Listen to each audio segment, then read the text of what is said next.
ఏదైతే ఇందిరా పార్క్‌లో జరిగినటువంటి కాక్రోచ్ జనతా పార్టీకి సంబంధించినటువంటి ప్రొటెస్ట్‌లో గూడా మీరు పాల్గొన్నారు. అవును.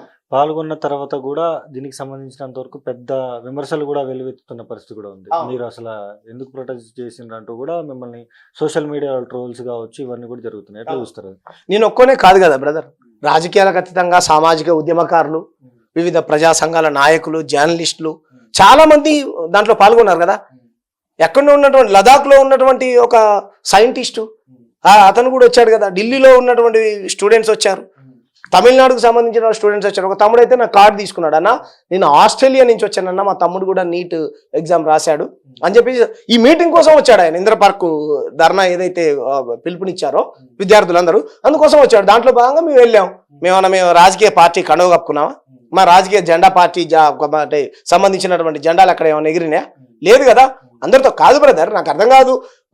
నీట్ పేపర్ లీక్ అయింది, విద్యార్థులందరూ మాకు మద్దతుగా రండి అని చెప్పారు, మేము వచ్చాం. మీరు కూడా రాకపోయారు.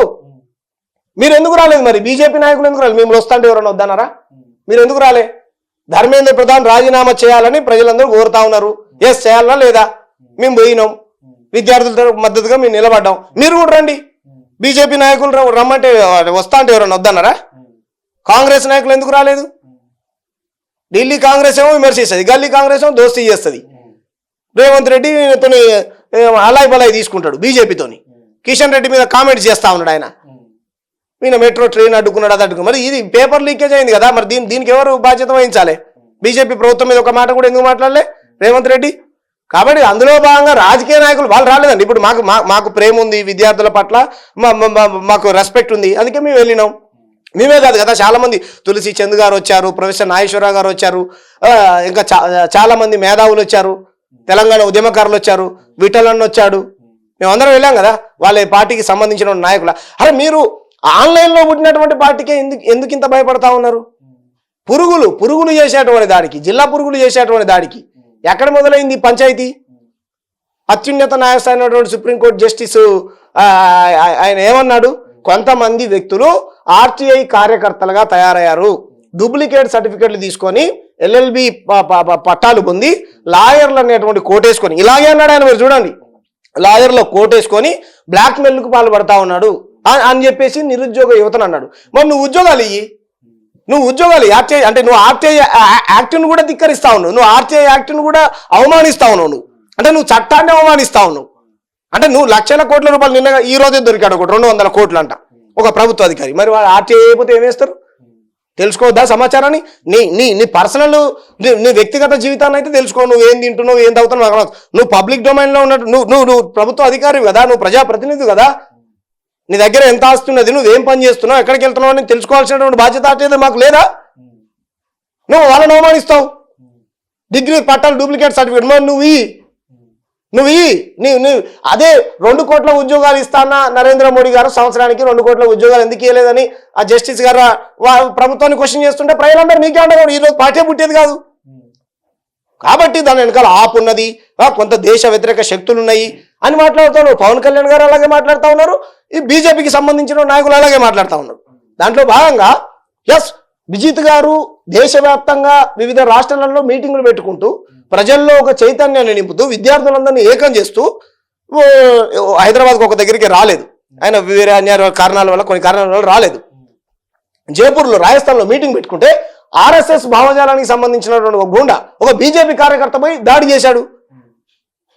ఈ దాడులను ఒక్కడు కూడా బీజేపీ నాయకుడు ఒక్కడు కూడా ఖండించలే. ప్రజాస్వామ్యంలో దాడులకు తావు ఉన్నదా? మాట్లాడినటువంటి ఇక్కడ కూడా చూశాను తెలంగాణలో మన బండి సంజయ్ అనుచరులు ఎమ్మెల్యేల ఇంటి మీదకి పోయి దాడులు చేశారు. కాబట్టి మీరు ఇస్తానే కదా 2 కోట్ల ఉద్యోగాలు యువతకు. నీట్ పేపర్కి ఎవరు బాధ్యత వహించాలి? 5 చనిపోయారు విద్యార్థులు, వాళ్ళ కుటుంబాలని ఎందుకు పరామర్శించిన పాపాల పోలేదు మీ బీజేపీ నాయకులు? ఎక్కడో బంగ్లాదేశ్లో, పాకిస్తాన్లో జరిగి చిన్న ఇష్యూ జరిగితే మీ దృష్టికి వస్తుంది, దాన్ని హిందూ ముస్లిం పంచాయతీగా పెట్టి వీడియోలు చేస్తారు. మరి 5 చచ్చిపోయారు రా, దానికి ఎవరు బాధ్యత వహించాలి? మేము వెళ్ళాం వాళ్ళ కుటుంబాలకు భరోసాగా ఉండడం కోసం, వాళ్ళకు అండా నిలబడడం కోసం మేము వెళ్ళాం విద్యార్థుల తరపున. తప్ప మీరు రండి. ఆ తల్లిదండ్రులు ఎంత అరిగోసపడుతున్నారో తెలుసా? ఒక పేరెంట్ వచ్చి చెప్పాడు, నేను ఫేస్బుక్లో షేర్ చేశా, చూడండి మా పాప కూడా నీట్ ఎగ్జామ్ రాసిందండి అని. కాబట్టి ఎవరు దీనికి బాధ్యత ఎవరు వహించాలి? 5 చచ్చిపోయారు.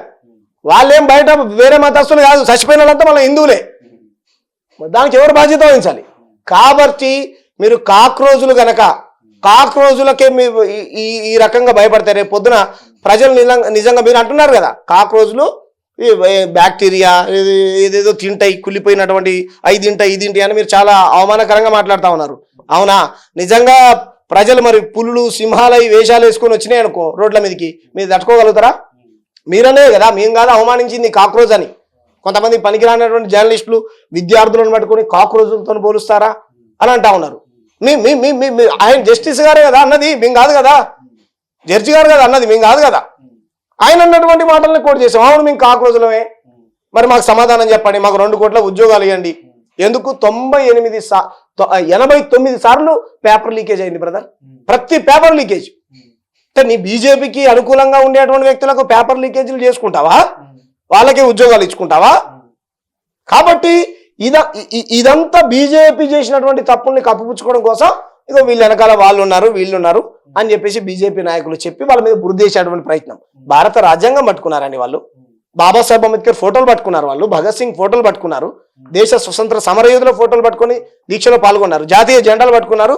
ఒక సెటేరిక్ గా జై శ్రీరామ్ అంటున్నారు, భారత్ మాతాకి జై అని చెప్పి సెటేరిక్ గా అంటున్నారు అంటూ కూడా కామెంట్స్ వస్తా ఉన్నాయి. కాదండి, భారత్ మాతాకి జై శ్రీరామ్ అనేది ఒక ఏమంటారు బీజేపీకి పేటెంట్ హక్కేం కాదు కదా. ఎవరికైనా జై శ్రీరామ్ అన్నారు, భారత్ మాతాకి జై అన్నారు. మన ఛానల్ కూడా వచ్చింది కదా, అక్కడ వందే మాత్రం గీతం అన్నారు గుర్తుందా? జనగణ మన పాడారు గుర్తుందా? ఏదైనా పార్టీ బీఆర్ఎస్ పార్టీనో లేకపోతే కాంగ్రెస్ పార్టీనో బీజేపీ పార్టీకి జిందాబాద్ కొట్టిరా? లేదు కదా. తెలంగాణ అమరవీరులకు నివాళులు అర్పిస్తూ జోహార్లు అన్నారు, దేశ స్వతంత్ర సమరయోధులకు నివాళులు అర్పిస్తూ జోహార్లు అన్నారు, జాతీయ గీతం పాడారు, భారత రాజ్యాంగంని చేతిలో పట్టుకున్నారు, మహనీయుల ఫోటోలను చేతిలో పట్టుకున్నారు. ఇప్పుడు నేను చెప్పిన కదా బాబాసాహెబ్, దాంట్లో భాగంగా ఎవరి విశ్వాసానికి సంబంధించినటువంటి దేవుళ్ళని వాళ్ళు పోగొట్టుకున్నారు. జై శ్రీరామ్ అన్నారు, ఇంక్విలాబ్ జిందాబాద్ అన్నారు, జై భీమ్ అన్నారు, జై తెలంగాణ అన్నారు, జై భగత్ సింగ్ అన్నారు, జవహర్ బాబాసాహెబ్ అంబేద్కర్ అన్నారు, పూలే అన్నారు. తప్పే ఉందంటే సెటరికల్ గా కాదండి. ఎట్లా సెటరికల్ అవుతుందో నాకు అర్థం కాదు. మీరు అట్లా అంటే మీరు మాత్రమే అనాలా జై శ్రీరామ్ అని? మేము అనకూడదా? మీరు మాత్రం అని రాజకీయ ప్రయోజనం పొందొచ్చు.